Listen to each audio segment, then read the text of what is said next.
Assalamu alaikum everyone. The candles are very strong for Pepe, as I told you before, that it doesn't actually look like Pepe wants to drop down and take a break or stuff like that. Even though when things want to go down, I always say this, but there's a little bit of RSI pattern where there's a start of a little bit divergence that is being created, but we still have room to actually continue. We may actually go up, and as you continue to rise like this, we may see a bearish divergence. But the thing is that as the divergence starts to build, the prices can actually still continue to go to the upside. So just this is a very weak divergence at the moment, or we can actually say we're at the beginning of a divergence, which can actually extend when Pepe starts to move even further up. So a lot of people say, hey, look at divergence and this and that. Trading is a combination of way too many different things. You cannot say that RSI has a divergence and it actually means things are going to go down, or if they have a bullish divergence when we were in a bear market, that things are going to go up.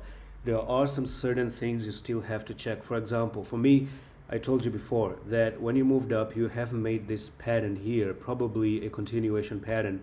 And if I turn off this logarithmic scale, we can actually see that Pepe is more interested to go from there to there.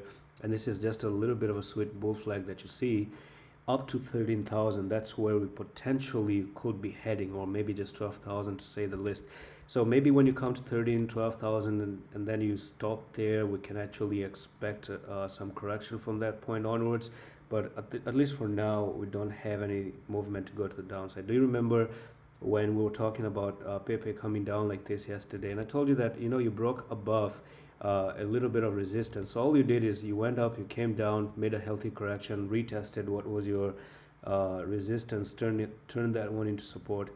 From there onwards, we might actually see finally the push to the upside. If you notice, one more thing is that on the 1 hour time frame as well, you have broken this other support and resistance. So all that can happen now is just a very mini push down to that trend line, and then finally jump off, and you can actually see this thing pretty much start to fly all the way up for a 50% hopefully. And that's all for the video. I'm going to see you in the next one in the office.